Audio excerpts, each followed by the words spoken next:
Anti ମତେ ଗୋଟେ ରସଗୋଲା ଦିଅନ୍ତୁ। କିରେ ଟଙ୍କା ଆଣିଛୁ? ନାଇଁ, ଟଙ୍କା ନ ଆଣି ରସଗୋଲା ଖାଇବାକୁ ଚାଲି ଆସିଲୁ? ଯା ପଳା ଏଠୁ। ମା ମତେ ଆଜି ରସଗୋଲା ଖାଇବାକୁ ଭାରି ଇଚ୍ଛା ହଉଛି। ମତେ ଆଜି ଗୋଟେ ରସଗୋଲା କିଣିଦିଅ ନା। ମୋ ଖଟ ଉପରେ କିଛି ଟଙ୍କା ଅଛି, ଯା ସେ ଟଙ୍କା ନେଇ ରସଗୋଲା କିଣିବୁ।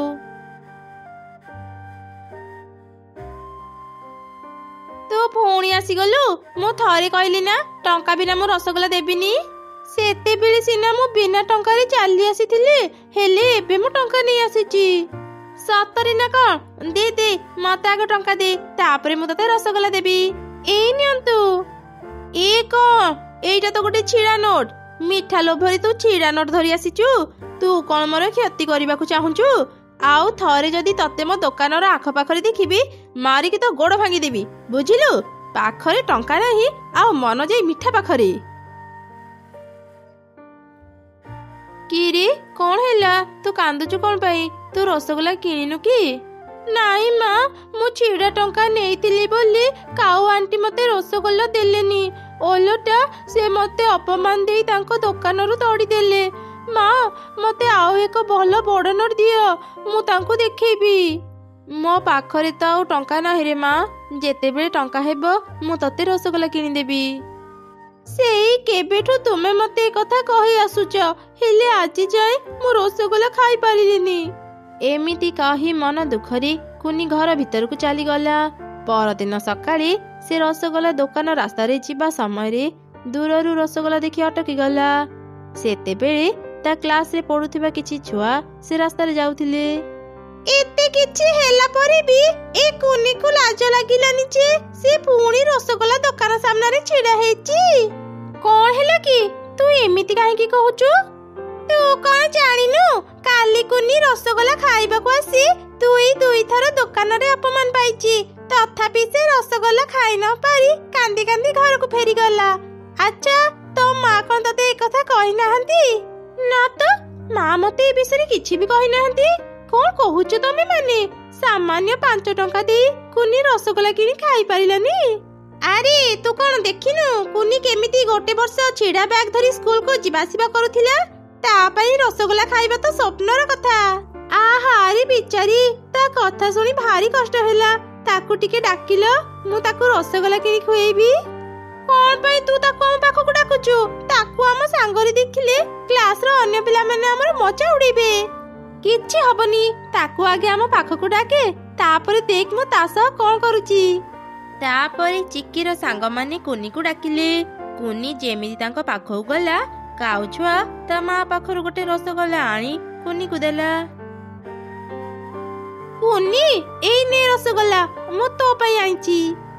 ହେଲେ ମୋ ପାଖରେ ତ ଟଙ୍କା ନାହିଁ। ଟଙ୍କା ଦେବାକୁ ପଡିବନି, ତୁ ଆମ ସାଙ୍ଗ ନା, ଆମେ ତତେ ମାଗଣାରେ ରସଗୋଲା ଦେଉଛୁ। ତୁମେ ସତ କହୁଛ?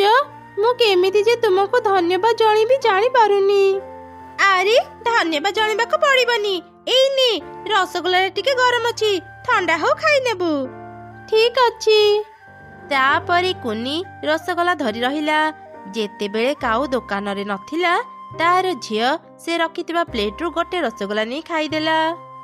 ଏ କଣ ଚିକି, କାଉ ଆଣ୍ଟି ନ ଦେଖିବା ସମୟରେ ତୁ ଗୋଟେ ରସଗୋଲା ଆଣି କାହିଁକି ଖାଇଦେଲୁ? ତୋ ମା ଏକଥା ଜାଣିଲେ ତତେ ବହୁତ ରାଗିବେ। ଚୁପ୍, ଏକଦମ ଚୁପ୍। ମୋ ମାଙ୍କୁ ଏ କଥା କହନି। କିଛି ସମୟ ପରେ ତୁ ଜାଣିପାରିବୁ ମୁଁ ଏମିତି କାହିଁକି କଲି। କଥା କଣ? ମୁଁ ତ ଏଠି 5ଟା ରସଗୋଲା ରଖିଥିଲି, ଏବେ କଣ ଗୋଟେ ନାହିଁ? ଆଚ୍ଛା ଚିକି, ତୁ କଣ ରସଗୋଲା ନେଇଛୁ କି ମା? ନାଇଁ ମା, ଆମେ ଗୋଟେ ରସଗୋଲା ତୁମକୁ କହିକି ନେଲୁ, ଆଉ ଗୋଟେ ରସଗୋଲାକୁ ଆମେ ଦେଖିନୁ। ଆରେ ତମେ 2 ଜଣ ନେଲ କି? କୁନି, ତୁ କେତେବେଳେ ଏଠାକୁ ଆସିଲୁ? ତୁ କଣ ଗୋଟେ ରସଗୋଲା ଧରିଛୁ? ଏଇଟା ତ ମୋ ଦୋକାନର ରସଗୋଲା। କୁନି, ତୁ ରସଗୋଲା ନ କିଣି କେମିତି ନେଇଗଲୁ? ଏ ରସଗୋଲା ତ ଚିକି ତୁ। ଆରେ ଆମେ ଏତେ ଜଣ ଥାଉ ଥାଉ ତୁ ରସଗୋଲାଟା କେମିତି ନେଇଗଲୁ କୁନି? ଆମେ କେହି ବି ଏ ବିଷୟରେ ଜାଣିପାରିଲୁନି। ତୁ ମିଛ କାହିଁକି କହୁଛୁ ଚିକି? ଏ ରସଗୋଲା ତ ତୁ ମତେ ଦେଇଛୁ। ମୁଁ କେତେବେଳେ ତତେ ରସଗୋଲା ଦେଲି? ଚୋରି କରି ଏବେ ମତେ ଦୋଷ ଦଉଛୁ? ମା, ମୁଁ ସତ କହୁଛି, ଏ କୁନି ହିଁ ତୁମ ରସଗୋଲା ଚୋରି କରିଛି। ପ୍ରଥମେ ତ ଭାବୁଥିଲି କୁନିଟା ଗରିବ, ହେଲେ ଇଏ ତ ଏବେ ଚୋରି କରିବା ବି ଶିଖିଗଲାଣି। ଚାଲ ଏବେ ତତେ ନେଇ ତ ମା ପାଖକୁ ଯିବି।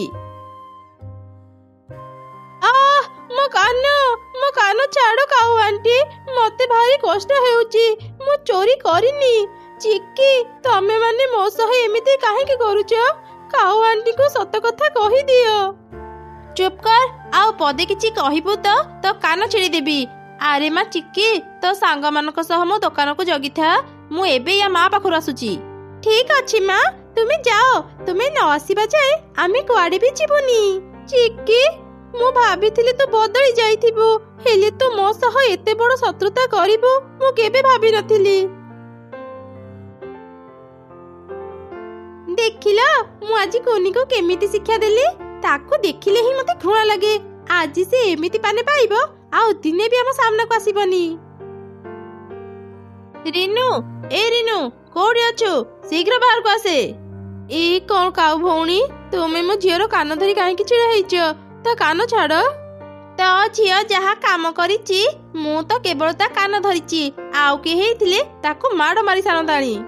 ଏମିତି କାହିଁକି କହୁଛ କାଉ ଭଉଣୀ? କୁନି, ତୁ କଣ କରିଛୁ? କଣ ଆଉ କରିବ, ଅନେକ ଦିନରୁ ତା ନଜର ମୋ ରସଗୋଲା ଉପରେ ଥିଲା। ଆଜି ସମସ୍ତଙ୍କ ସାମ୍ନାରେ ସେ ରସଗୋଲା ଚୋରି କରିବା ସମୟରେ ଧରା ପଡିଗଲା। କୁନି, ମୁଁ ଏସବୁ କଣ ଶୁଣୁଛି? ତୁ ଚୋରି କରିଛୁ? ମୁଁ କଣ ତତେ ଏଇ ଶିକ୍ଷା ଦେଇଥିଲି? ମା, ମୁଁ ସତ କହୁଛି, ମୁଁ ଚୋରି କରିନି। କାଉ ଆଣ୍ଟି ମତେ ଭୁଲ ବୁଝୁଛନ୍ତି। ଚୋରି କରି ଏବେ ଭଲ ସାଜୁଛୁ ନାଇଁ? ମୋ ଝିଅ ନିଜ ଆଖିରେ ଦେଖିଛି ଏଇ କୁନି ମୋ ଦୋକାନରୁ ରସଗୋଲା ଚୋରି କରିଛି। ରିନୁ, ଏବେରୁ ତ ଝିଅକୁ ସମ୍ଭାଳ, ପଛରେ ନହେଲେ ସମସ୍ତେ ତତେ ଚୋରଣୀର ମା କହିବେ। କୁନି, ରସଗୋଲା ପାଇଁ ତ ଚୋରି କାହିଁକି କଲୁ? ତତେ ବଡ କରିଥିଲି କଣ ଏଇ ଦିନ ଦେଖିବା ପାଇଁ? ବାହାରି ଯା ମୋ ଘରୁ, ମୁଁ ତ ମୁହଁ ଦେଖିବାକୁ ଚାହୁଁନି। କୁନି କାନ୍ଦି କାନ୍ଦି ସେଠାରୁ ଚାଲିଗଲା। ସେ ଏକ ଗଛ ମୂଳେ ବସି କାନ୍ଦୁଥିଲା। ହଠାତ୍ ସେହି ସମୟରେ ଏକ ତାନ୍ତ୍ରିକ ବୁଢୀ ଚଢି ସେଠାକୁ ଆସିଲା। କିରେ ଛୁଆ, ତୁ ଏଠି କଣ କରୁଛୁ? ମୁଁ ପ୍ରତିଦିନ ଏଠି ଧ୍ୟାନ କରେ, ତୁ ଏ ଗଛ ମୂଳେ ବସି କାନ୍ଦୁଛୁ କାହିଁକି? କିଏ ତୁ? ବୁଢୀ ମା, ମତେ ମୋ ମା ଘରୁ ବାହାର କରିଦେଇଛନ୍ତି।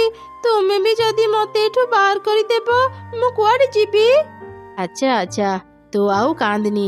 ଯେତେ ସମୟ ଏଠି ବସୁଛୁ ବସ। ଆଚ୍ଛା କହିଲୁ, ତୋ ମା ତତେ ଘରୁ କାହିଁକି ବାହାର କରିଦେଇଛି?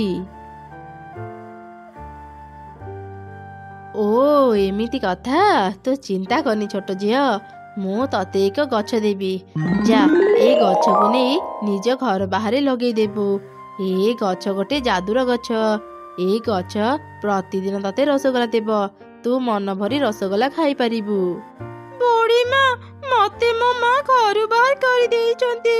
ଏବେ ମୁଁ ଏ ଗଛକୁ ନେଇ କୋଉଠିକି ଯିବି? ନାଇଁ ରେ ଝିଅ, ମା ଯେତେ ରାଗିଲେ ବି ତା ଛୁଆକୁ ଛାଡି ସେ ରହିପାରେନି। ତୁ ଏବେ ଘରକୁ ଫେରିଯା, ତୋ ମା ତତେ ହିଁ ଖୋଜୁଛି। ବୁଢୀ ଚଢେଇର କଥା ସରୁ ସରୁ ହଠାତ୍ ରିନୁର ପାଟି ଶୁଣାଗଲା। ସେ ତା ଝିଅକୁ ହିଁ ଖୋଜୁଥିଲା। କୁନି, କୁନି, ମାରେ ତୁ କୁଆଡେ ଚାଲିଗଲୁ? ଫେରି ଆ ମା, ମୁଁ ତତେ ଖୋଜିକି ପାଉନି। ଏଇ ତ ତୋ ମା ତତେ ହିଁ ଡାକୁଛି। ଯା, ଏବେ ଘରକୁ ଫେରିଯା। ମା ଉପରେ ରାଗ କରି ରୁହନ୍ତିନି, ବୁଝିଲୁ? ତାପରେ କୁନି ସେ ବୁଢୀ ଚଢେଇକୁ ଧନ୍ୟବାଦ ଜଣେଇ ନିଜ ମା ପାଖକୁ ଗଲା। ମା, ମୁଁ ଆସିଗଲି। କୁନି, ମୋ ମାରେ, ମୋର ଭୁଲ ହେଇଯାଇଛି। ତତେ ରାଗି ଏମିତି ଘରୁ ବାହାର କରିଦେବାଟା ଠିକ ନଥିଲା। ମୁଁ ଜାଣେ ତୁ କେବେ ବି ଚୋରି କରିନଥିବୁ। କାହିଁକି ଯେ ଅନ୍ୟର କଥା ଶୁଣି ତୋ ଉପରେ ମୁଁ ଏତେ ରାଗିଗଲି। ସେ କଥା ଆଉ ଭାବନି ମା, ଏବେ ଘରକୁ ଚାଲ, ମତେ ଭାରି ଭୋକ ଲାଗିଲାଣି।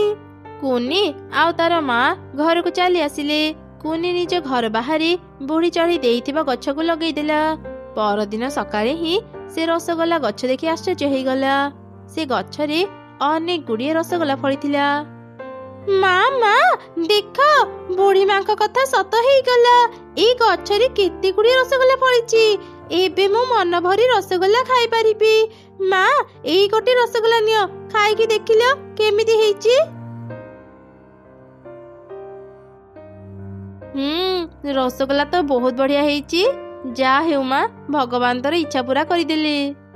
ମା, ମୁଁ ଗୋଟେ କଥା ଭାବୁଥିଲି, ଯଦି ଆମେ ବି ରସଗୋଲା ବିକ୍ରି କରନ୍ତେ ବହୁତ ଭଲ ହୁଅନ୍ତା ନା ମା? କିନ୍ତୁ ମାରି ଆମଠୁ ରସଗୋଲା କିଏ କିଣିବ? ଚିନ୍ତା କରନି ମା, ମୁଁ ଆଗ ସମସ୍ତଙ୍କୁ ମାଗଣାରେ ରସଗୋଲା ଦେବି। ଯେତେବେଳେ ସମସ୍ତଙ୍କୁ ଆମ ରସଗୋଲା ଭଲ ଲାଗିବ ସମସ୍ତେ ଆମ ପାଖରୁ ରସଗୋଲା କିଣିବେ। ଠିକ ଅଛି ରେ ମା, ତତେ ଯାହା ଠିକ ଲାଗୁଛି ତୁ କର। ତୁ ପୁଣି ମୋ ଦୋକାନକୁ ଆସିଛୁ, ତୋର ସାହସ ତ କମ ନାହିଁ। ଆଜି ମୁଁ ରସଗୋଲା ନେବାକୁ ଆସିନି, ମୁଁ ଆଜି କିଛି ରସଗୋଲା ଦେବାକୁ ଆସିଛି। ଏଇ ନିଅନ୍ତୁ କାଉ ଆଣ୍ଟି, କିଛି ରସଗୋଲା ଖାଇ ଦେଖନ୍ତୁ। ତୋ ରସଗୋଲା ତ ଭାରି ବଢିଆ ଲାଗୁଛି, କୋଉଠୁ ଆଣିଲୁ ତୁ ଏତେ ଭଲ ରସଗୋଲା? ଏ ସବୁ ରସଗୋଲା ଆମ ଘରର, ତୁମକୁ ଯେବେ ବି ରସଗୋଲା ଖାଇବାକୁ ଇଚ୍ଛା ହେବ ଆମ ଘରକୁ ଚାଲି ଆସିବ। କୁନିର ରସଗୋଲା ଏତେ ମିଠା ଥିଲା ଯେ ଧୀରେ ଧୀରେ ସବୁ ଚଢ଼ି ତାଙ୍କ ଘରକୁ ଆସି ରସଗୋଲା କିଣି ନେଉଥିଲେ। ଏମିତି ଗୋଟେ ଦିନ କାଉ ରହି ନପାରି କୁନିର ଘରକୁ ଗଲା। ରିନୁ, କଣ ଦେଇ ତୁ ଏତେ ମିଠା ରସଗୋଲା ବନଉଛୁ ମତେ ବି ଟିକେ କହ। ତୁ ଯେତେ ଟଙ୍କା କହିବୁ ମୁଁ ତତେ ସେତେ ଟଙ୍କା ଦେବି। କାଉ ଭଉଣୀ, ତୁମେ ଯେତେ ଲୋଭ ଦେଖେଇଲେ ବି ଆମେ ଏକଥା କହିପାରିବୁନି, ତୁମେ ଏବେ ଆସିପାର। କି ଭେଜାଲ ରସଗୋଲା ବିକ୍ରି କରୁଛ ତମେ ମାନେ? ମୁଁ ଯେତେ ଥର ଖାଉଛି ମୋ ପେଟ ଖରାପ ହେଇଯାଉଛି। କାଇଁ ଆଉ କାହାର ବି ତ ପେଟ ଖରାପ ହେଉନି, କେବଳ ତୋର କାଇଁ ହେଉଛି? ଲାଗୁଛି ରସଗୋଲା ବି ତ ପ୍ରକୃତ ରୂପକୁ ଚିହ୍ନି ସାରିଲାଣି। ଚୁପ୍ କର କୁନି, ମୁଁ ଆଉ କେବେ ବି ଏଠାକୁ ଆସିବିନି। ସେଦିନ ପରଠାରୁ କୁନି ଆଉ ତାର ମା ରସଗୋଲା ବିକ୍ରି କରି ଖୁବ୍ ଖୁସିରେ ରହିଲେ। ତାଙ୍କର ଆଉ ଅଭାବ ରହିଲାନି। ପିଶାଚି ପିଶାଚି, ସମସ୍ତେ ଯଦି ବଞ୍ଚିବାକୁ ଚାହୁଁଛ ଏଠୁ ପଳାଅ। ସମସ୍ତେ ସେଠୁ ଚାଲିଯିବାକୁ ଚେଷ୍ଟା କଲେ, ହେଲେ ପାରିଲେନି। ପିଶାଚି ତାର ଖଣ୍ଡା ଦେଇ କାଉର ସ୍ତ୍ରୀ ଆଉ ଚିଲର ବେକକୁ କାଟିଦେଲା। ଏସବୁ ଦେଖି ମା ଚଢ଼େଇ ତ ଭୀଷଣ ଡରିଗଲା। ନା ନା, ମତେ ମାରନି, ମତେ ମାରନି, ମୁଁ ତୁମର କିଛି କ୍ଷତି କରିନି, ମତେ ମାରନି। ଆରେ ମା କୁନି, ମୁଁ ଏବେ ଜମିକୁ ଯାଉଛି, ତୋ ପାଇଁ ରୋଷେଇ କରି ଦେଇଛି, ଠିକ ସମୟରେ ଖାଇ ନେବୁ, ସନ୍ଧ୍ୟା ସୁଦ୍ଧା ମୁଁ ଘରକୁ ଫେରି ଆସିବି। ମା, ମୁଁ ତୁମକୁ ଗୋଟେ କଥା କହିଥାନ୍ତି। ଜାଣିଛ ମା, ଆମ ଜଙ୍ଗଲରେ ଯୋଉ ଆଖୁ ବଗିଚା ଅଛି ସେଠି ନା ଗୋଟେ ଶିଆଳ ରହୁଛି। ଯିଏ ବି ସେ ଆଖୁ ବଗିଚାକୁ ଯାଏ ଶିଆଳ ତାକୁ ମାରି ଖାଇଦିଏ। ସେଇ ଆଖୁ ବଗିଚା ପାଖରେ ଚଢ଼େଇ ମାନଙ୍କ ଲୋମ ପଡିଥାଏ, ସେଥିପାଇଁ ଆଉ କେହି ବି ଭୟରେ ସେ ଜାଗାକୁ ଯାଉନାହାନ୍ତି। କଣ କହିଲୁ ରେ ମା, ଏଇ ଜଙ୍ଗଲକୁ ଶିଆଳ ଚାଲି ଆସିଛି? ଇଏ ତ ସତରେ ବହୁ ଚିନ୍ତାର କଥା। ମାରି, ତୁ ଏକୁଟିଆ ବାହାରକୁ ଯିବୁନି। ମୁଁ ଜମିକୁ ଯିବା ବେଳେ ପାରା ଭଉଣୀକୁ ତୋ କଥା କହିଦେଇଥିବି। ମୋର ଯଦି ଫେରୁ ଫେରୁ ଡେରି ହୁଏ ସେ ଆସି ତ ପାଖରେ ଥିବେ। ଏମିତି କହି ମା ଚଢ଼େଇ ତା ଟ୍ରାକ୍ଟର ନେଇ ଜମିକୁ ଚାଷ କରିବାକୁ ଗଲା। ସନ୍ଧ୍ୟାରେ ମା ଚଢ଼େଇ ତା ଟ୍ରାକ୍ଟର ନେଇ ଘରକୁ ଫେରୁଥିଲା। ହଠାତ୍ ରାସ୍ତାରେ ତା ଟ୍ରାକ୍ଟର ବନ୍ଦ ପଡ଼ିଗଲା। ଆରେ ଏ ଅଧା ରାସ୍ତାରେ ମୋ ଗାଡ଼ିର ପେଟ୍ରୋଲ ସରିଗଲା। ଏବେ ମୁଁ ଗାଡ଼ି ନେଇ କେମିତି ଘରକୁ ଯିବି? ଆରେ ଏଇ ତ ଆଗରେ କାଉ ଭାଇ ଅଟୋ ନେଇ ଯାଉଛନ୍ତି, ମୁଁ ତାଙ୍କୁ ଡାକେ ଆଉ ତାଙ୍କ ଅଟୋରେ ବସି ପେଟ୍ରୋଲ ଦୋକାନକୁ ଯାଇ ପେଟ୍ରୋଲ ଆଣେ। କାଉ ଭାଇ ଟିକେ ଏଠାକୁ ଆସ। ହଁ ଚଢ଼େଇ, କଣ ପାଇଁ ମତେ ଡାକିଲୁ କହ। ଓ ଏଇ କଥା, ଆସ ମୋ ଅଟୋରେ ବସ, ମୁଁ ଏବେ ତତେ ପେଟ୍ରୋଲ ଦୋକାନକୁ ନେଇଯିବି। ତାପରେ ଚଢ଼େଇ କାଉର ଅଟୋରେ ବସିଲା। କାଉ ତାକୁ ଧରି ଆଗକୁ ଗଲା। କାଉ ଚଢ଼େଇକୁ ଧରି ପେଟ୍ରୋଲ ଦୋକାନକୁ ଗଲା ନାହିଁ, ଓଲଟା ତାକୁ ସେ ଆଖୁ ବଗିଚାକୁ ନେଇଗଲା। ଆରେ କାଉ ଭାଇ, ତୁମେ ମତେ ପେଟ୍ରୋଲ ଦୋକାନକୁ ନ ନେଇ ଏ ଆଖୁ ବଗିଚାକୁ କାହିଁକି ଆଣିଲ? ଆରେ ଚଢ଼େଇ, ଏଇ ପାଖରେ ଗୋଟେ ପେଟ୍ରୋଲ ଦୋକାନ ଅଛି। ତୁ ବୋଧେ ଏଇ ଜାଗାକୁ କେବେ ବି ଆସିନୁ, ସେଥିପାଇଁ ଏ ଜାଗା ବିଷୟରେ ଜାଣିନୁ। ତୁ ମୋ ପଛେ ପଛେ ଆସେ, ମୁଁ ତତେ ସଠିକ ଜାଗାରେ ପହଞ୍ଚେଇ ଦେବି। କାଉର ଏପରି କଥା ଶୁଣି ଚଢ଼େଇ ଆଉ କିଛି ବି ନ କହି ତାର ପଛେ ପଛେ ଗଲା। କିଛି ଦୂର ଗଲା ପରେ ସେମାନେ ଗୋଟେ କଖାରୁ ଘର ପାଖରେ ପହଞ୍ଚିଲେ। କାଉ ଭାଇ, ଏଇଟା କେମିତିକା ଘର? ଏ ଘର କେତେ ଭୟଙ୍କର ଦେଖା ଯାଉଛି। ଏଠି ତ ପେଟ୍ରୋଲ ଦୋକାନ ନାହିଁ। ଚଢ଼େଇ, ଏଇଟା ଗୋଟେ କଖାରୁ ଘର। ଏଇ ଘର ଭିତରେ ପେଟ୍ରୋଲ ମିଳିବ। ତୁ ଆଗ ଘର ଭିତରକୁ ତ ଆସେ। ଏଇ ଦେଖନ୍ତୁ ଚିଲ ଆଜ୍ଞା, ମୁଁ ଆଜି ଆମ ଜଙ୍ଗଲର ଗୋଟେ ଚଢ଼େଇକୁ ନେଇ ଆସିଛି। ଆରେ କାଉ, ଏତେ ଶୀଘ୍ର ତୁ ତମ ଜଙ୍ଗଲର ପକ୍ଷୀଙ୍କୁ କାହିଁକି ନେଇ ଆସିଲୁ? आमे आगरू अन्य जंगलर पक्षी को मारुथिले परे आमे ए जंगल उपरे आक्रमण करिथांते। केही किछि जानि पारिबेनी चिल्लो आज्ञा। ए चढ़ी घर को न फेरिले समस्ते जानिबे से ता ट्रैक्टर तळे चापी हेई मरि जाइछि। तमे माने कोन कथा हेउछ मु तो किछि भी बुझी पारुनी। तते किछि बुझिबाको पड़िबनी चढ़ी। अरे तमे जाओ शीघ्र छुरी आनिया को मारो नहले यार चित्कार सुनी सबु चढ़ी एटा को चली आसीबे। एमिति सुनी काऊ शीघ्र छुरी आनिबा को गला। हठात सेते बेले गोटे मुंड कटा पिसाची ता सामना को चली आसिला। एमिति एक भयंकर पिसाची को देखी समस्ते खूब डरी गले। पिसाची पिसाची समस्ते जदि बंचिबा को चाहछ एठू पळाओ। समस्ते सेठू चली जीवाको चेष्टा कले हेले पारिलेनी। पिसाची तार खंडा दे काऊ काऊर स्त्री आउ चिल्लर बेकू काटिदेला। ए सबु देखी माँ चढ़ी तो भीषण डरीगला। ना ना मते मारनी मु तुमर किछि क्षति करिनी मते मारनी। मु जाने भौणी तू किछि करिनु मु तते रक्षा करिवा पई एठाको आसीतिली आउ ता सह एमानकु मारी मु मो मृत्युर प्रतिशोध नेली। माने तू मो भौणी लता एमाने तते मारी देइचंती ए सब केमिति हैला भौणी? हाँ मु तो भौणी लता मु तते न जणी तो जंगल को आसीतिली तते देखा करिवा पई। आज मो भौणी घर को आसु आसु एते डेरी हे गला। ए राती रे मु एबे मो भौणी घर को केमिति जे जीबी? किए कथा कहूच मो पाखक आस मु तुमको मो ऑटोरे नहीं तुम ठिकाना रे पहुंचाई देबी। अरे काऊ भाई एते राती रे तुमे ऑटो नहीं एठी छिड़ा हेइच जे? कौन आउ करिबी भौणी दिन बेले एते कम टंका रोजगार हेउची जे मते राती रे भी काम करिबाकू पडुची। तुमे बोधे कोठी की जीव मो ऑटोरे बस मु तुमको नहीं सेठी पहुंचाई देबी। हाँ हाँ मु मो भौणी रिनू घर को जीवा पई चाहूची। भल हैला तुम सह देखा हेई गला। चल मो भौणी घरे मते पहुंचाई दियो। हाँ हाँ ठीक अछि मो रिनूर घर देखिची आस आस मो ऑटोरे बस।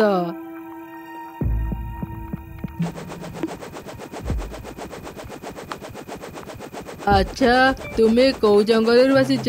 मु तुमको तो आगरू ए जंगल रे देखिनी। मु सुंदरबन जंगल आसीची।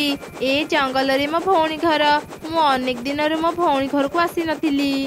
अरे अरे तुमे तो अनेक दूर आसीच सकाळु जदि आसी थांत राती हेबा आगरू तुमे तुम भौणी घरे पहुंची पारि थांत। हाँ काऊ भाई ठीक कथा कहिल। मु भी सकाळु आसी थांती जे हेले गोटे काम पड़ीगला तो से काम सारी आसु आसु डेरी ही गला। एमिति कथा हेउ हेउ से काऊ मते गोटे आखु बगीचा को नहीं गला। ए कौन काऊ भाई आगरी तो गोटे आखु बगीचा अछि एठी तो आउ रास्ता नहीं तुमे मते कोउठी की नेउच? अरे अरे चिंता करनी भौणी एईटा गोटे शॉर्टकट रास्ता तुम भौणी घरे आमे शीघ्र पहुंची जीवा तुमे चुप हेई बस।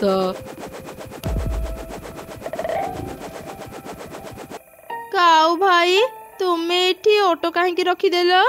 एई आखु बगीचा परे परे तुम भौणी घर अछि मो पछे पछे आस।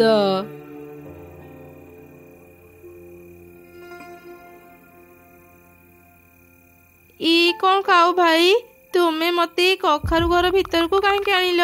ए घर मो भौणीर नुह तुमे मते भूल जगह को नहीं आसीच।